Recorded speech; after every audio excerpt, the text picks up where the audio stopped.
Welcome back to Age of Empires 2. Last time, we successfully escorted Joan to the Dauphin in Chinon. This time, we're gonna have our first real taste of actual battling in this campaign. March 26th, Chinon. It is one thing for a band of dispirited soldiers to put their trust in a teenage girl. It is entirely another for that girl to be given command of the army of an entire nation. We were filled with pride when we heard the Dauphin's heralds pronounce Joan the Maid as commander of the army of France. So that she may look like a general, the Dauphin presented Joan with a great war horse and a suit of white armor. Joan instructed me to look for an ancient sword buried beneath the altar of a local church. I was skeptical, but not only did the men unearth a rusted blade, but we found that the sword belonged to Charlemagne, grandfather of France.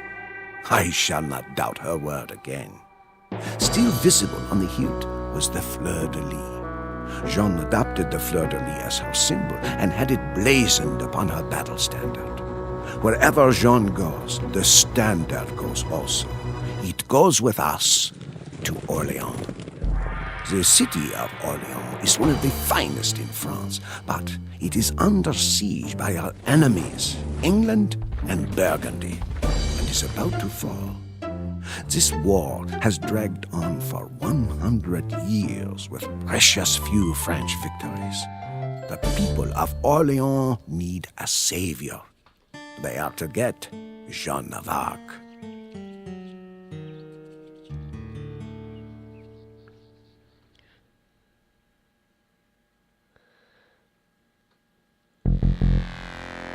And so we begin the second scenario here. Once again, Joan must survive. So again, sort of escort mission. But it's actually a lot better this time for reasons that will become immediately apparent once we begin.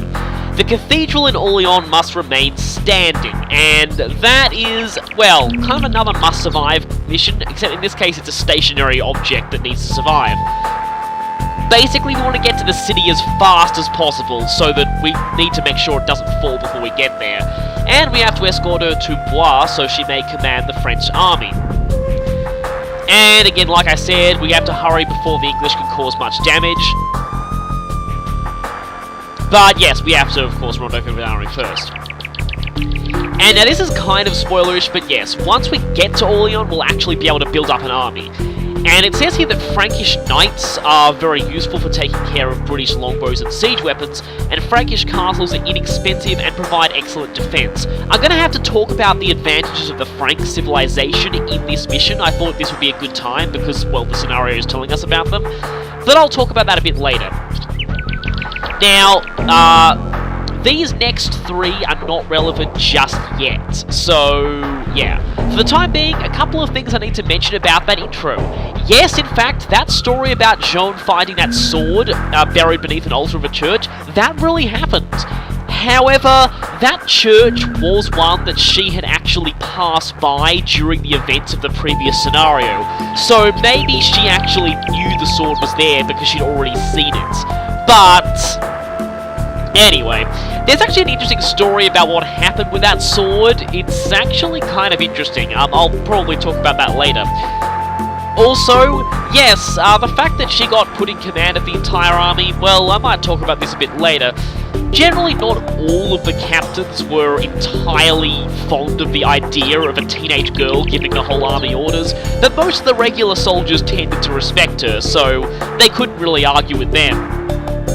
Joan's standard and the fleur-de-lis symbol. Because she was from a peasant family, most knights generally were from a noble family and thus had their own coat of arms already.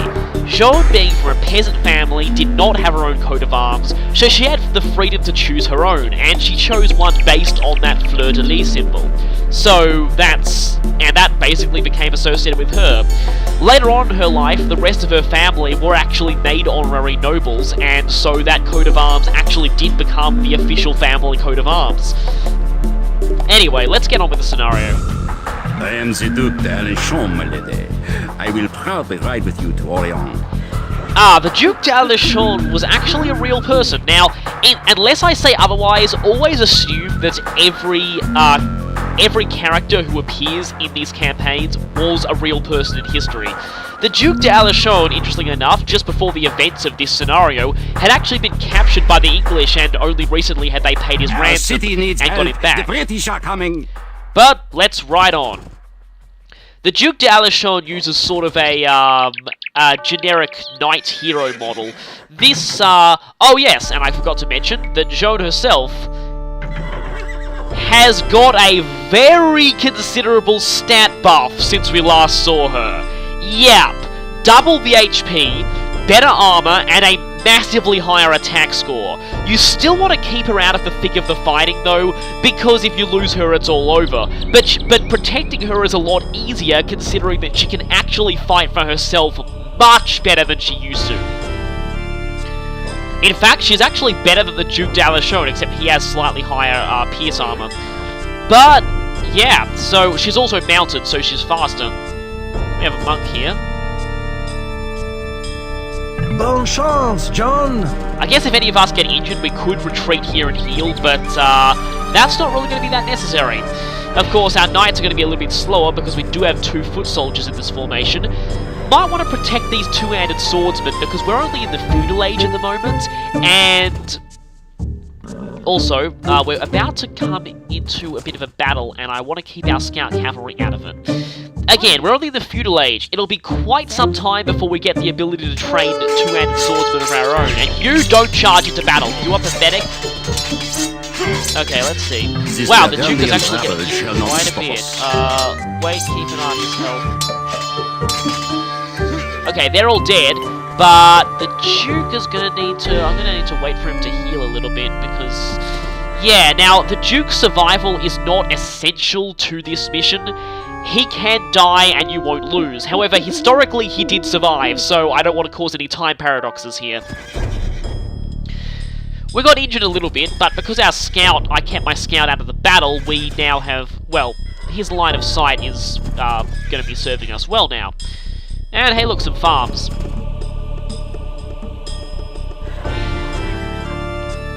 And the city of Blois, looks like we're here, and some very dodgily animated trees that look even weirder in the HD edition. If you click on them, you'll notice that they're called Tree G. There's a whole bunch of different tree designs in the map creator, and yeah, this appears to be G out of them. Welcome to Blois, Joan of Arc. The army of France is yours to command. So that is a pretty big army. So our objectives have changed. We have to just get Joan to the Orléans town centre and deliver 6 trade carts of supplies to the town centre. Yeah, these are our trade carts.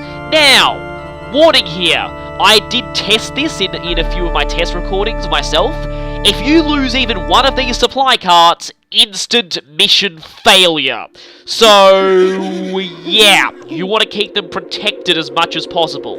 The box formation can be useful for that. However, if you play your cards right, you might not need to worry about them getting into combat situations at all.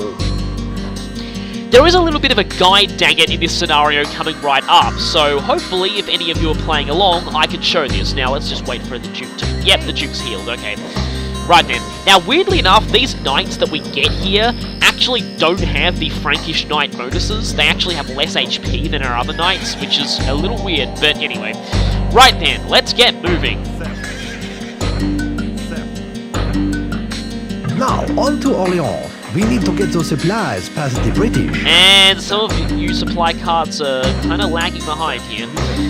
Gonna wait for them to catch up. Now, the thing is, during the Battle of Orléans, they really did need to get supplies over there. But apparently, historically, Joan was actually not really that interested in getting the supplies over and just wanted to get into the fighting as soon as possible. Because, yeah, she kind of didn't want to really hesitate. The rest of the army was, how did that happen? The rest of the army was, you two go back! Don't go in the front of the army, stupid fools. The rest of the army was actually a little hesitant at, getting into combat, which really annoyed Joan to no end. In fact, some of the captains who didn't really trust her as much started holding war councils behind her back just to try and reduce the influence she had over the army. Of course, Joan was smart, so you know how she got around this? She went and held her own war councils. And of course, the rest of the army pretty much all, you know, attended hers and only really listened to her, so the rest of the commanders were like, yeah, we pretty much have to concede this one. But anyway, now see these gold mines right here? You might want to remember the location of these gold mines at first, but for now, we could keep following this road. If you keep following this road, you will eventually run into a Burgundian encampment. Now, it is totally possible to fight your way through. It's actually... the army you have at the moment is completely sufficient to fight your way past it. However, you do risk some of your trade carts there. But if you head just north of this gold, we'll find something quite interesting. This is why in campaigns you often want to take your time to explore the map. Who knows what you'll find? Like this! We now have a dock and some transport ships to get us straight across the river. If we do this, and I believe I shall focus on getting the trade carts into the ships at first, now they can only hold 5 units, so wait a second, can I actually not load them onto the ships at all? Yes, I can. I can get them on. Yes, I can get them on, okay. Good, yes. Load the trade carts onto the ships. And this was actually historically how they managed to get the supplies over to Orleans. Now I'll put Joan over there, and I'll send the Duke into the other one. We've got room for 2 more units there, so I'll send a couple of knights into there. It's going to take several trips to get our army across, and because we have no resources, we can't actually produce any more ships. But historically, this was actually, while I'm ferrying my troops across the river, I can talk about this. Historically, this was actually how they got the supplies to Orleans, and this was actually kind of interesting what ended up happening. Okay, there's a shipwreck there, that's a little ominous. But here is the shore on the other side, and there is the bridge that would have led us to Orleans. And if we drop off our units here... Come on, you know you want to. Go on and drop them off there. There we go. Now I'll just send my transports back across. What the heck are you... Why were you not on the transport? Okay. That was weird. What? Oh, you were trying to... Alright, that's it. Everyone, no attack stance. Will not have you running off. Of course, they appear to have spotted us, and that could not be good. So, that transport forward. Yes, it is. Moving out. Second transport goes there. This might take a while. So anyway, basically they had to ferry the supplies across the river over to Orleans. Now, the wind was actually not blowing in the right direction to carry the supplies across. And basically they were like, yeah, our barges are stuck on the wrong side of the river and the wind is the wrong way. We can't really do this. And, wow, that transport ship is stuck because of all the units around it. And basically, Joan basically gave that captain a huge chewing out, despite the fact that, yeah, the wind was preventing them from getting their ships across. But, while basically, just as he was talking to Joan, the wind suddenly changed direction, and they could get their ships across. Apparently, according to a lot of sources, that actually happened. It's an amazing coincidence, but it really did help the French army believe that Joan was pretty much a miracle worker. You know, it's not like they already didn't think that before, but still, that thing basically gave them new hope, pretty much. So, that was a very interesting occurrence. Now I'll just get these ships across. We're almost through. Yeah, this may seem boring, but it is a little better than fighting our way through a Burgundian. Are you serious? One man! One man! He's stuck on the other side. Okay, better kill that guy quickly before he... Okay, we've found Orleans, actually. And the moment we get close, we actually gain control of the entire town. Now, drop you off. Seriously, one man left behind. Really? Anyway, let's just get our army and our supplies right into the city. So we need to get to Orleans town centre. Now these villages I'll just move out of the way for a few seconds. This here is the cathedral. Now it's actually not under your control at this point, but you still have to protect it. You can afford that transport. And very soon we shall have the supplies here. Joan the Maid has come. We are saved. Hurrah! Joan of Arc has brought our supplies. Now we can muster the forces we need to raise one of the British castles. I swear I've heard that voice actor before in this game's campaigns, but anyway, our objectives have changed. Our mission now is to protect Joan and the cathedral, but we have to convince the British to withdraw by destroying one of their castles, of which they have 4. 2 in the north and 2 in the south. Now, if we had actually fought that Burgundian encampment, we would have actually passed one of these castles on our way. Now, okay, actually, by not fighting the Burgundians, it seems as though we actually have to deal with them now. So, knights, get outside the city and defend. I'll leave the Duke, Joan, our scout, and some of our units inside. Now, we have a whole lot of resources, hopefully... Kill them! Kill them all! Anyway, now that we're actually here... Yes, they are attacking us, apparently. Kill you. Now let's take those guys out.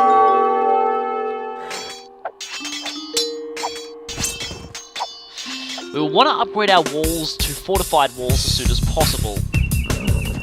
Now, scouts. The British are destroying our towers. You must save Orleans. What? Which towers?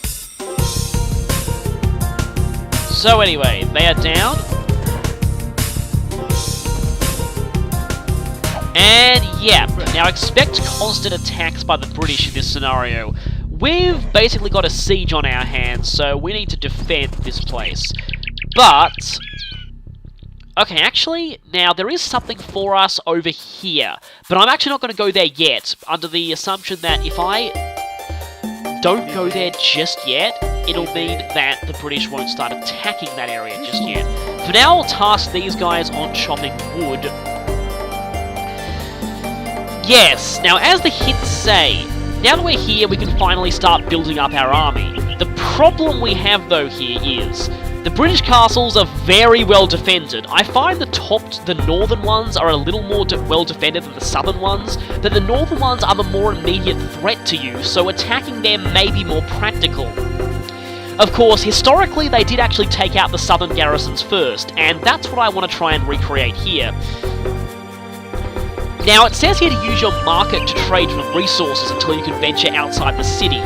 Yeah, there are very few safe places to gather resources at this point, because there isn't much within Orleans' walls, and there are some farms to the west of the city, but they're outside of our walls, because of some idiot thought to put them outside the walls, and so they're really vulnerable.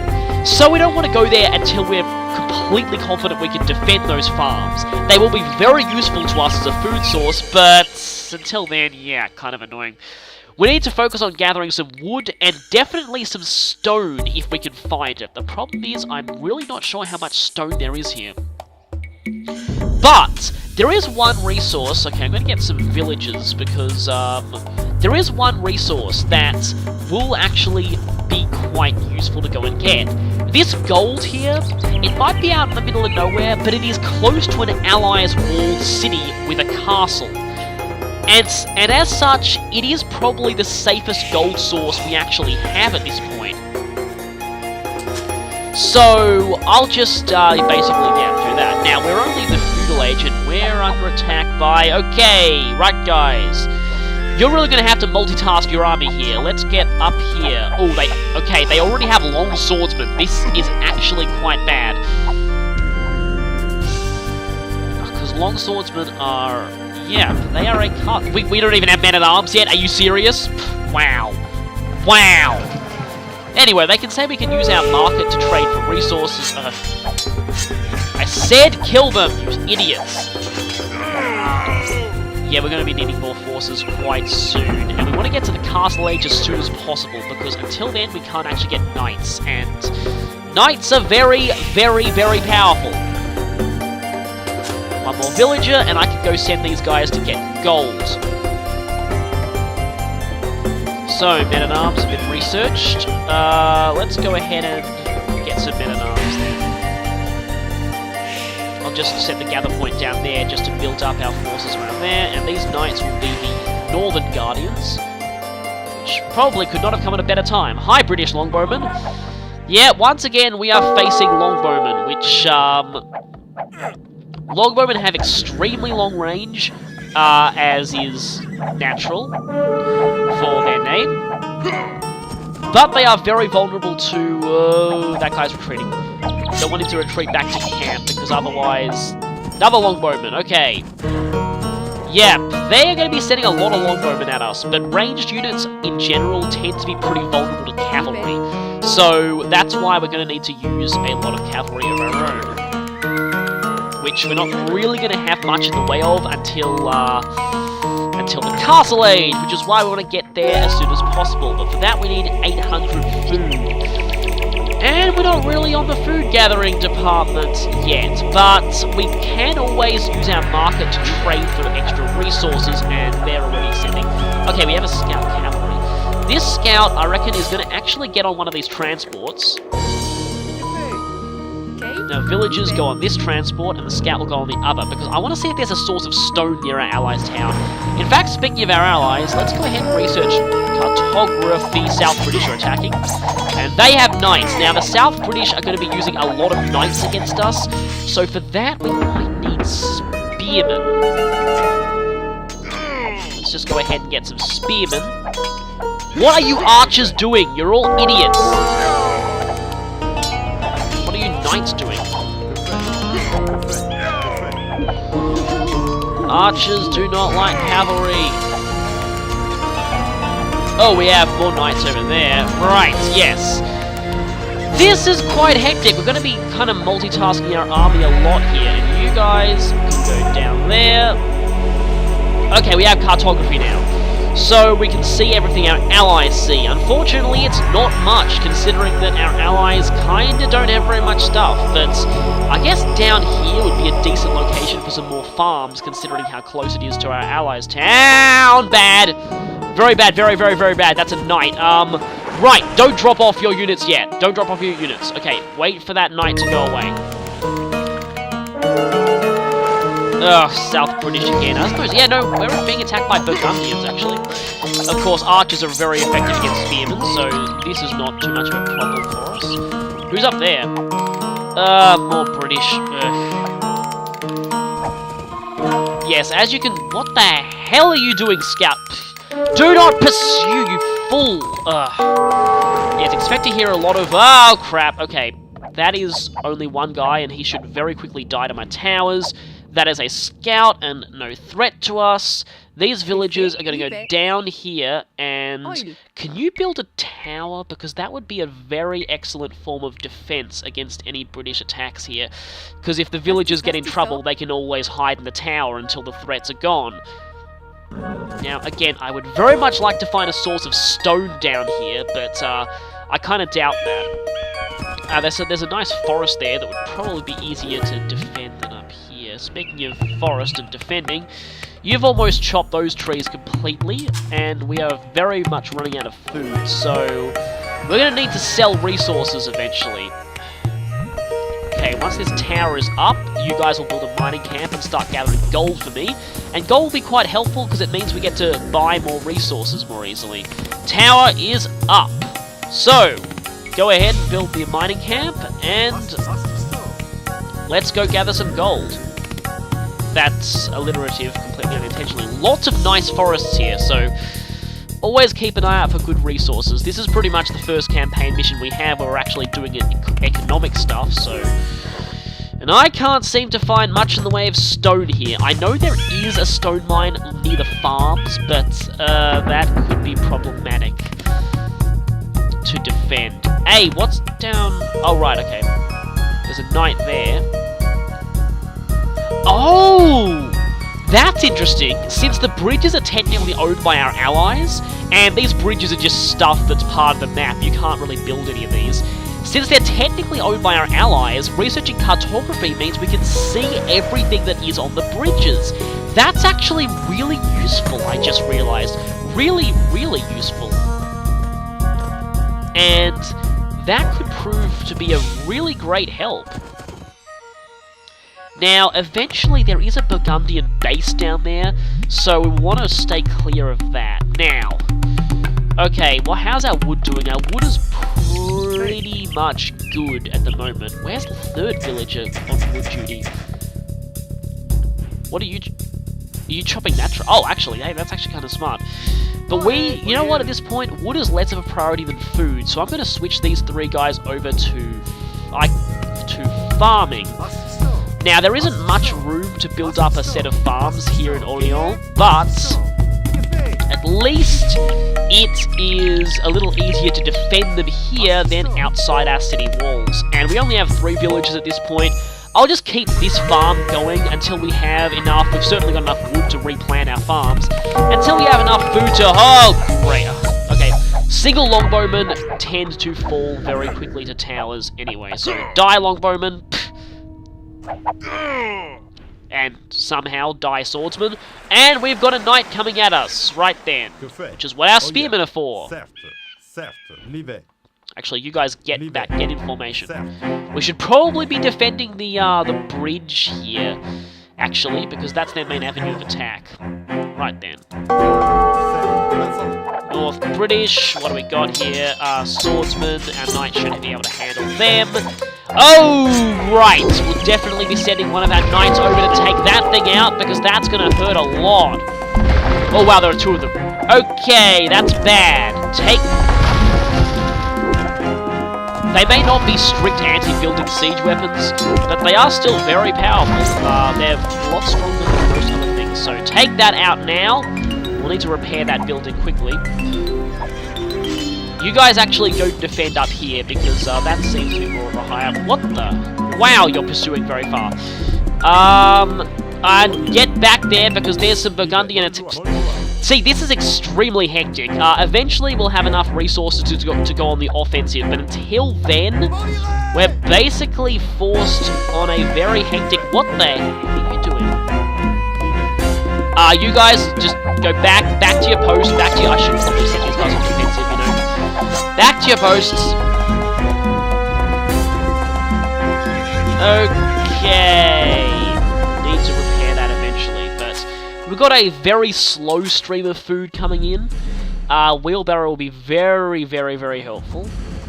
In fact, for the time being, we should just use this food to get more villages, to get more farms, and thus more food, and continue the cycle, because until then, another scout cavalry. Speaking of scout cavalry, so yeah, my commentary is going to be a little weird, because I'm going to have to be multitasking a lot here. Now, don't want to go that way, because there was a Burgundian garrison that way, and there is some English castles down here. We're getting a lot of gold, which will be very useful when trading for resources at the market, which we might need to do soon, just to very quickly get into the castle age, because, okay, we're getting some more villages. I'll wait until I have a few more before I start farming. Watch out, don't get too close to the castle there. We're almost back at our starting location, actually, which we can fully see due to, oh, right, yep, that is the South British fort, so want to get the heck out of there. Now, if we keep going this way, we'll probably counter Burgundy, so definitely want to head back. We can get a slight idea of what the British are doing just by looking here. They have another mangonel. What do they have over here? Nothing much, but they seem to be chopping a lot of trees, which is not a good sign for us. Now, our extra villagers will... Stupid scout cavalry, please run away. Okay. Our extra villagers will go ahead and start making more farms. These are much easier to defend. We'll need 4 for our extra 4 villagers. So yeah, you go there, you go there. Wait, I've only got 3 extra villagers. Okay, we need 1 more. But the thing is, Frankish farms are actually very, very, very good. Where's our scout? Is he alive? Good. You know what? I'm going to go ahead and garrison him here so that he... Wait a minute. Wait a minute. He can't garrison in the tower, can he? Damn it. Okay. What? That's weird. Our monk has... Don't tell me he's come all this way just to heal our scout cavalry. Holy wow, that's amazing! This guy is a hero! Seriously! He went all this way just to heal one of our units! Wow! That guy is like Samaritan of the Year or... Okay, that's very bad! Very, very bad! Get our cavalry down here. Sorry to change subject. That guy, seriously... Oh, and they're guarding their rams with spearmen. That's actually really smart.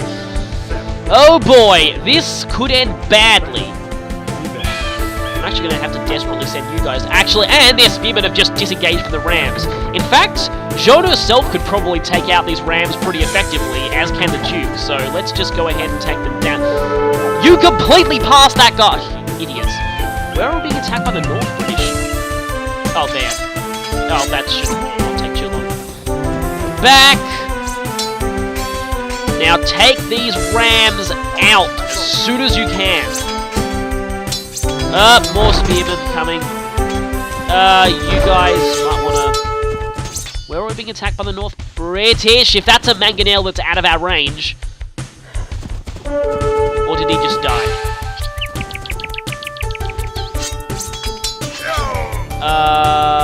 Joan, you actually might want to go back just because I'm a little worried.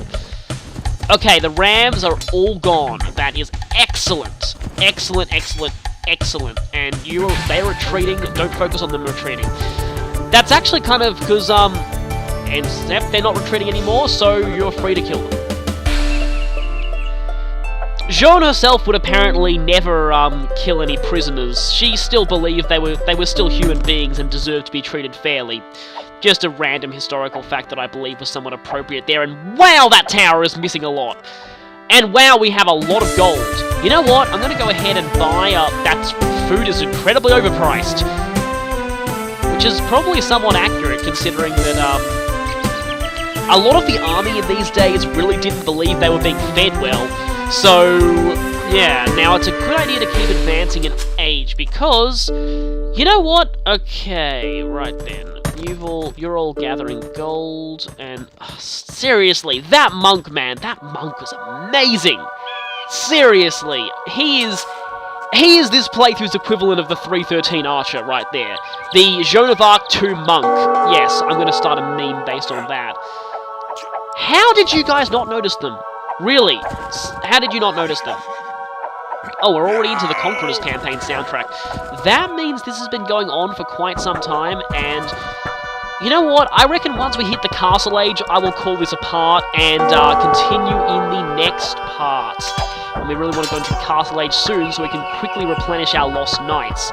But anyway, before that, let's talk about the Franks. Yep, I'm delaying things right before the end of a part, soon. But anyway, the Franks, it says here, are a primarily cavalry-based civilization. Their castles are 25% cheaper, which is amazing.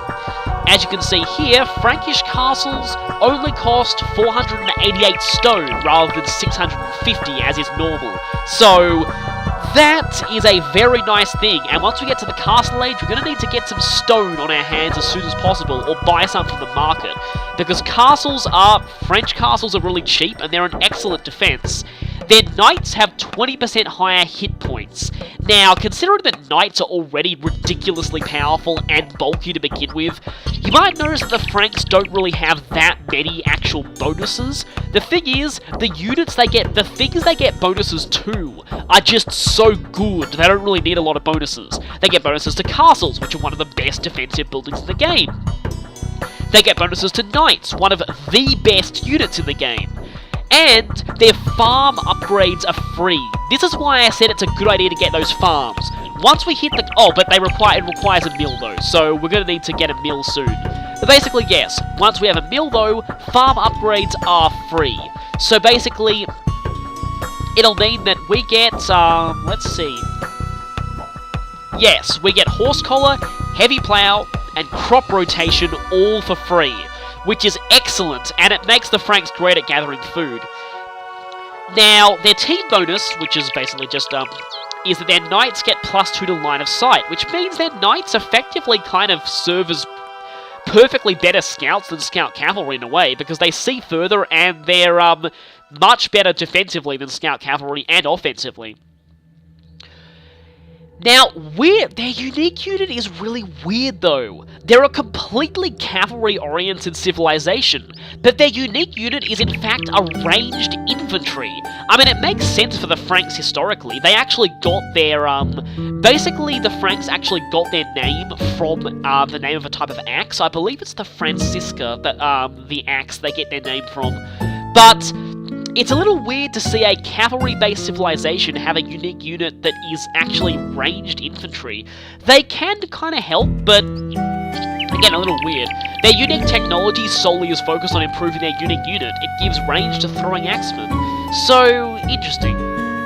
Now, the Franks don't really, they don't get squires, so they have slower infantry overall. They're quite lacking in the archer technologies department, and they don't get the final archer upgrade.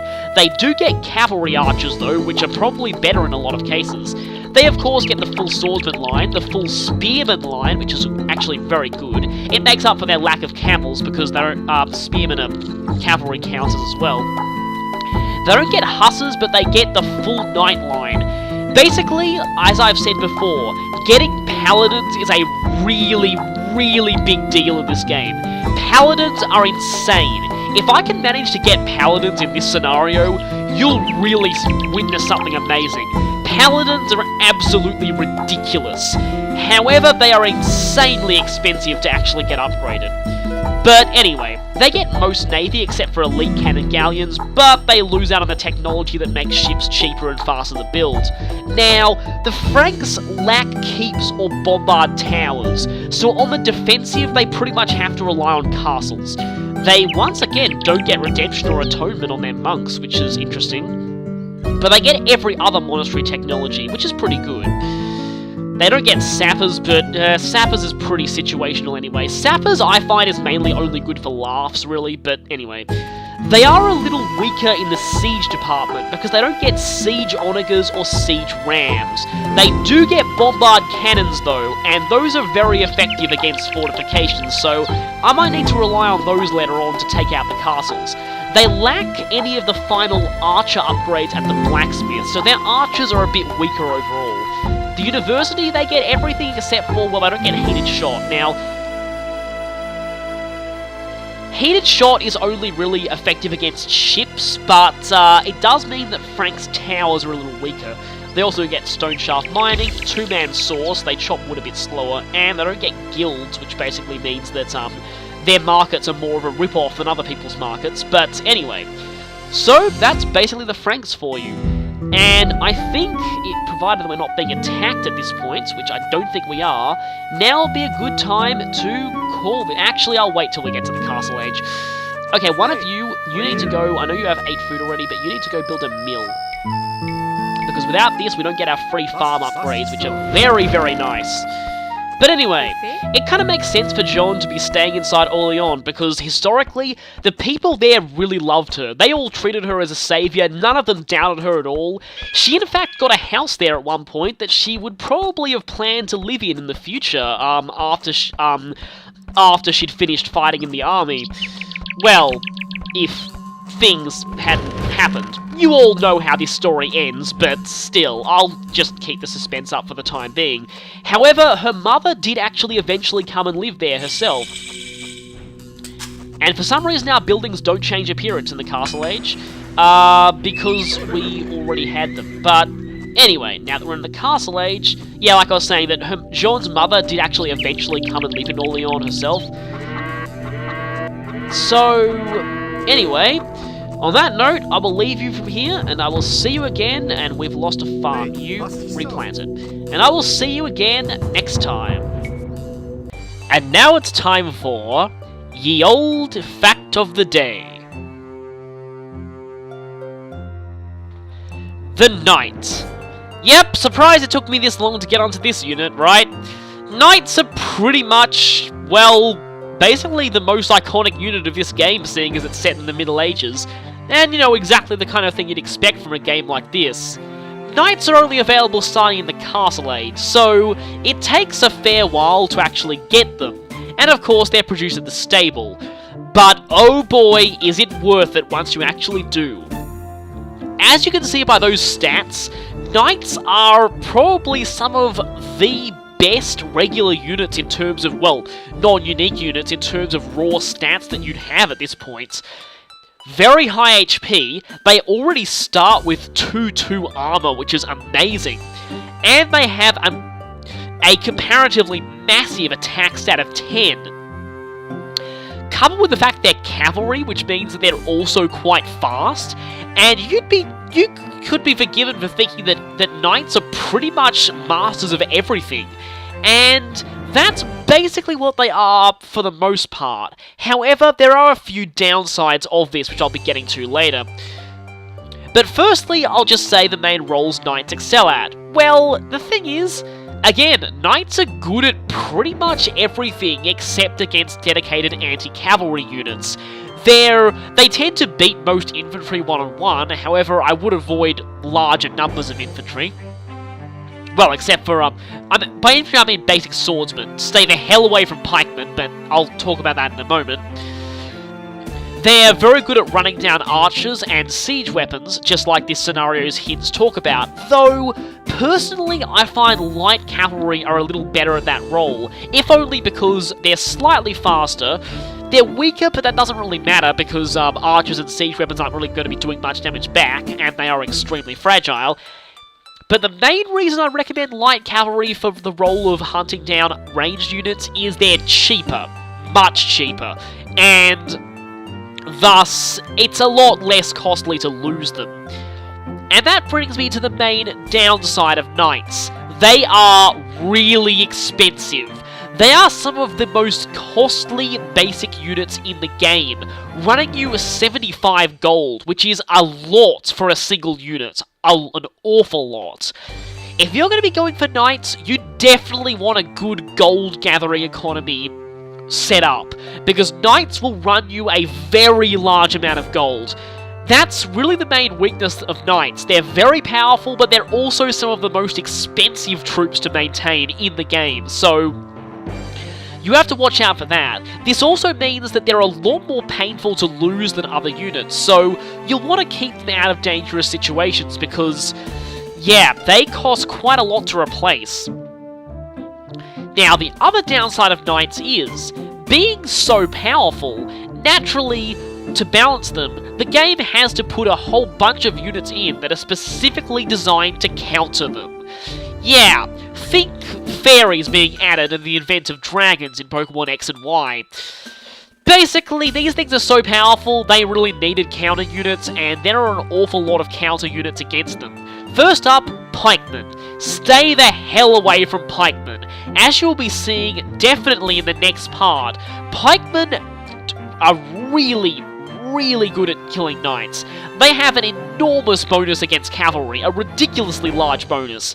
And yeah, they do a huge amount of damage, like, too much even for the knight's HP and defensive stats to keep up with. Coupled with the fact that pikemen are a lot cheaper to produce in large numbers than knights are, they only cost wood and food and not that much of each, rather than the large amount of gold knights cost. Yeah, pikemen can overwhelm knights very quickly, and as such, the best counter to knights is probably a large group of pikemen. They're pretty terrible against everything that isn't cavalry, but because cavalry is so good, you really want pikemen if you're going to be dealing with knights. A dedicated knight counter unit are camels. Now, this campaign, we will not be seeing camels at all. This is all strictly European civilizations we'll be dealing with, so we won't have to worry about camels in the slightest. But once you start getting into Middle Eastern civilizations or China, Then you'll have to deal with camels. Camels are basically like spearmen and pikemen, except mounted, and as such, faster and actually able to keep pace with knights. And they get a very large attack bonus against cavalry, so you'll really want to watch out for camels against those few civilizations that actually can use them. Again, not everyone gets camels, and in campaigns like this, you don't have to worry about them at all. But in the Saladin campaign, you'll certainly be seeing the value of countering knights with camels, definitely. Also, that third unit listed on Wiki against Mamelukes, they're a unique unit we'll be seeing later. They're basically a better camel, so they're pretty much the same thing as camels. The other thing to note with knights is that while they are still quite fast, being cavalry after all, they are actually a little slower than most cavalry by their standards. Well, of course, scout cavalry and light cavalry are meant to be fast, but because, knights wear all that armor, they are actually quite slow by cavalry standards, so if you're going for them, you might want to research husbandry in the stable as soon as possible to make your knights faster, because that will certainly be beneficial. Now, you might be thinking that knights are already good, and for Castle Age units, knights are pretty much the best you have. And they get even better later on. The main downside though of this is, knights are incredibly expensive to upgrade, as I've probably mentioned a few times. Just you wait until I show the stat sheet for paladins. Well, for one, you'll probably freak out at how high paladin stats are, but secondly, you're really gonna freak out at how expensive the paladin upgrade is. It is by far the most expensive single upgrade in the entire game, and it is totally worth it, but you need a lot of resources to get it. So, we'll be seeing that a bit later, trust me, but for now, remember, to sum up knights, powerful but expensive. And now it's time for the history lesson. I'm really sorry I forgot it last time, but anyway. The knight was a heavily armoured and mounted warrior who had achieved certain minimums in training and position in middle-aged society. When made a knight, a warrior was often given land to support his military expenses in return for a pledge to serve his lord on a campaign for so many weeks each year. By parceling out land in this manner, a High Lord controlled a hierarchy of soldiers that could be called upon when needed. Knights spent most of their time fighting or training for fighting. They practiced war in tournaments, competing for prizes and honours. Because few others could afford the equipment and training for war, knights dominated middle-aged battlefields for centuries. The evolution of new tactics featuring pikemen, longbowmen, crossbowmen, and primitive handguns brought the dominance of heavy cavalry to an end. Which is actually pretty interesting for those of you who have played Age of Empires 3, because cavalry take on a very different role in that game, and it's certainly a sign of the changing times. But for now, yep, knights pretty much dominate.